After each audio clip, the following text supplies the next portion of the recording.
I recently had an electrical situation where I thought, I just left something turned on and it just drained the battery out. Then it's like, okay, I tried to charge the battery up and it took longer than I thought. I was like, what's up? And then I looked at my solar controller and there was 0 volts going into the charge controller. So then I was like, uh-oh, something serious. Called tech support. Tech support said, I said, thank you, I'll call you back. And then voltmeter, everything. Well, you'll see. And so, yeah, let me just show you. I've got my first significant solar issue. And I'm just not getting enough volts down from the panels into the charge controller to then push to the battery. Anyway, I am in luck. I'm kind of like in my home-based little storage thing, workshop. And I've got the disconnect tools, and I've got a voltmeter. So what I've done so far is I have made sure that there's volts going down to the charge controller, and it's only like 8 volts or 9 volts. So I'm going to have to see from the panels directly if they are getting the same 8 or 9 volts, or if there's a lot more volts coming directly off the panels, and that means there's something wrong with the wire all the way down to the charge controller, which I think I know what it is, because it went in like this, and I was like, oh my gosh, that could rub. So that's probably it, but there's a chance that it might just be the panels, and about to see.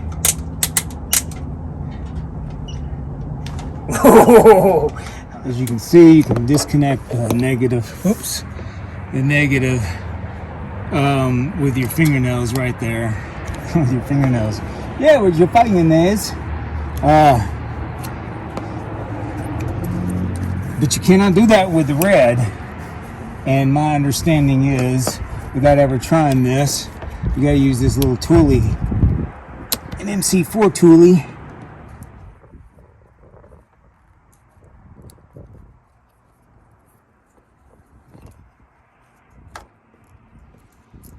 Okay, that's down. All right, got my wires disconnected. Now let's see what the panels are directly pushing.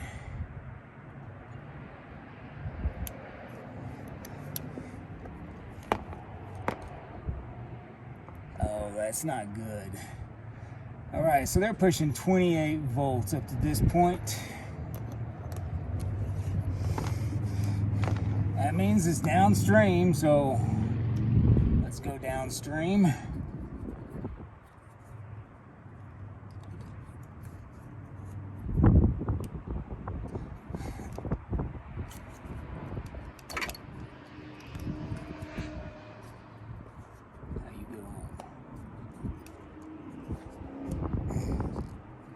Okay, let's try that downstream from there.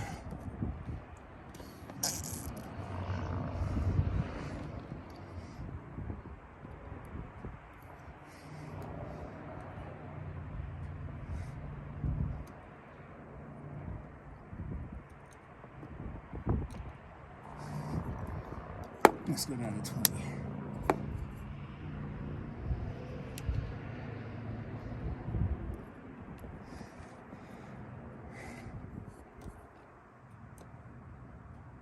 Look at there. That's a dramatic difference. That means that fuse set, right? Go up to 200. Come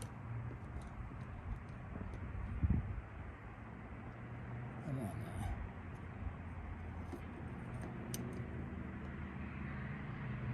Yeah, it's saying like only what? 3?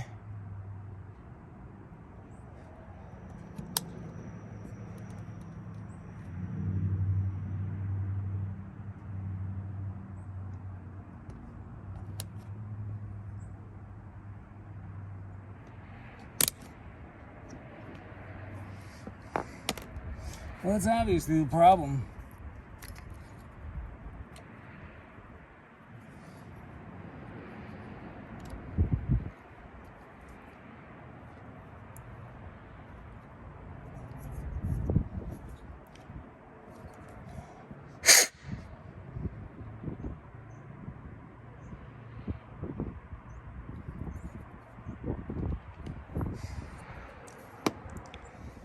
Now you realize I'm not an electrician, but I mean, I'm not dumb either, you know. But you know, even if you're not dumb, you could be stupid. So anyway, what I think is I'm just going to bypass this whole fuse thing, this inline fuse. And then if it gets it all the way down there, then I know it's just this booger. That's what it's looking like. It's just this booger right here. So now we got to get this booger off. You know we got to get booger off. Okay, excuse my messiness. Because, you know, I had to get to the brain. Looky there, looky there, look at there. That's all good nose. That's super good nose. Looky there. That means it's taking a solar charge. That's how many volts coming off the panel now. So that's my problem. It's the inline fuse. Yeah. That means that there is no problem with my wire. That I don't have to go digging. Oh, that would have been nasty. All right. Yeah.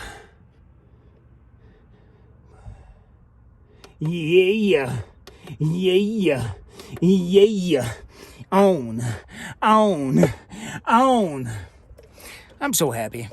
Well, now it's time to get back with Rich Solar Support and tell them that I think, well, not what I think, but what I found, you know, that the volts coming above the inline fuse was 20, you know, 20s, and the volts coming down below the inline fuse were like 2. It was dramatically decreased.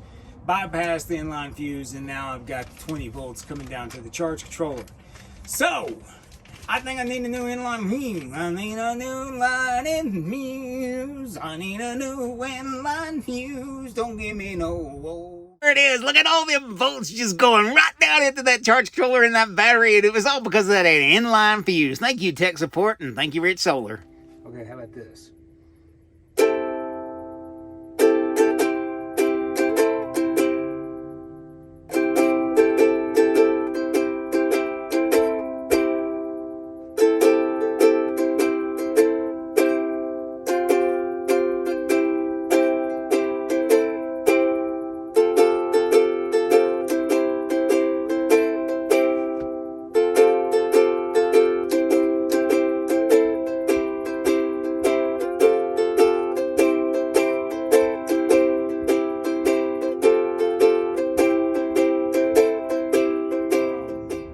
To see.